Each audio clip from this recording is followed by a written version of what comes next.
We're off and running. Good morning, everybody. It is almost the end of May. I think it's the 29th, Friday the 29th of May today.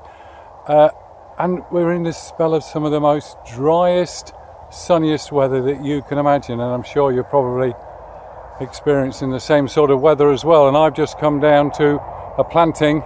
Well, it's an old brick pit which I filled in many years ago and decided to plant some trees here. And I thought I would just do a little impromptu video just to show you what I planted.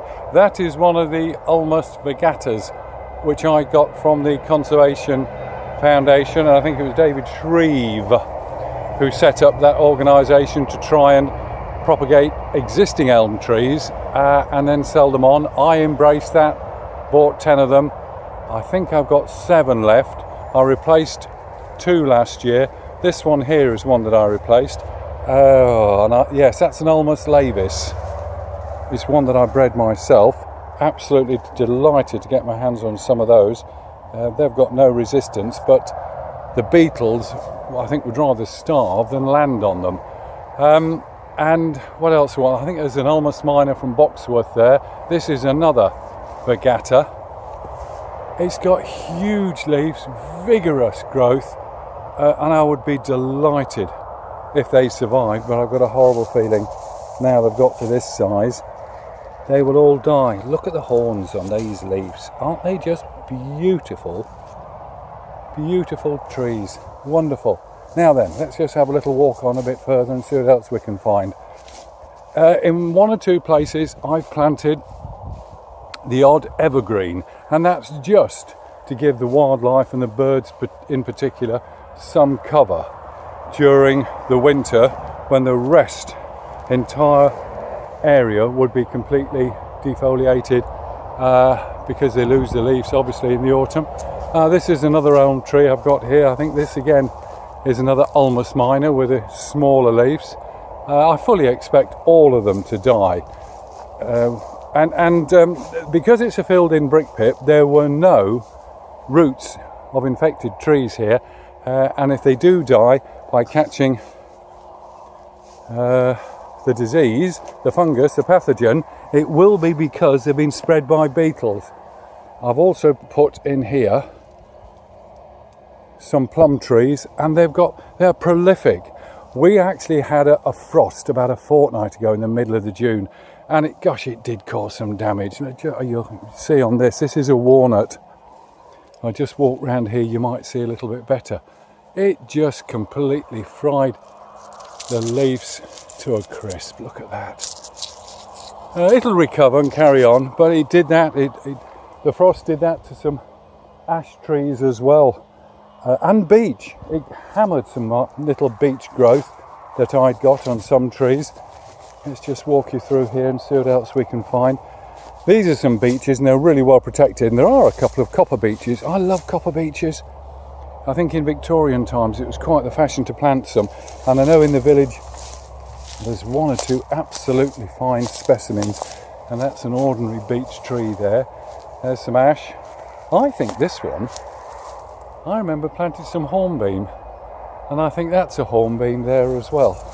Now then, let's just walk. I do cut footpaths through here, which enables me just to walk round and inspect the trees, but it leaves plenty of natural vegetation for any wildlife that wants to live here.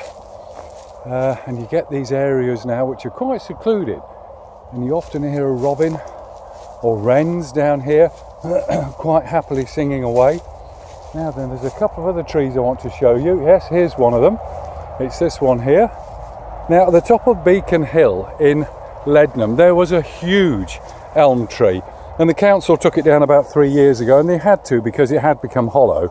And I'm pretty sure that this is a Huntingdon elm, and I've found identical elm trees in Grantham and several, maybe as much as 10 in Lincoln, and I am sure that this will be a cross between the wych elm, Ulmus glabra, and Ulmus procera, which gives the Huntingdon elm, Ulmus Hollandica virgata.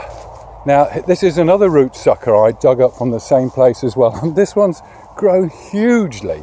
Just look at these leaves, aren't they lovely? Everything you'd expect out of an elm leaf. Whether they'll survive or not, I don't know, but obviously the parent did, and it survived up till 3 years ago and was healthy and vigorous. There is a bit of damage in the top of the tree there.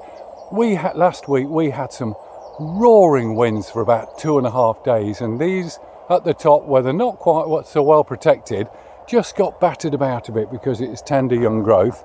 But it's a lovely tree, and I just hope it survives, but I'm doubtful whether it will. There we are. And next to it, almost overshadowing it, at first glance you might think this is an elm tree, but it obviously isn't, because the leaves are symmetrical where they meet the stem. It's a lime tree, growing very well. And the reason I've come down here this morning, in fact, is because I've been planting some new elm trees over winter. They're just starting to struggle a little bit in this drought we're having, so the easiest thing is to water them. And rather carrying water to them, this is the farm, not the village, the farm pond. And I dug this, 25-30 years ago. Look at the yellow flag round there. Isn't it glorious? And it's so easy to come down here with the water bowser, which I've done this morning. There's the tractor and the water bowser, and I just suck the water out, and I think this holds nearly 2,000 litres, this container. And not that I've got it full at the minute, there's only about a third full. And this is the pipe I use to suck it out the pond, and then I can use this yellow pipe to go round, pay it all out, and I can water 5 or 10 trees in one go, and that will keep them going. And it's essential to get them through this first year to have the roots well down for the rest of their lives. Do you know, you can see at the very top there in the middle, there's a dead tree, and that's a sycamore. And I think that is because this pond got so full and this land got waterlogged over winter. I'm just wondering whether the sycamore didn't like being waterlogged for 2 or 3 months over winter. All of the other trees look absolutely fine to me. Right, there we are. That's an impromptu little talk on trees from sunny Lincolnshire. Stay safe. Bye-bye.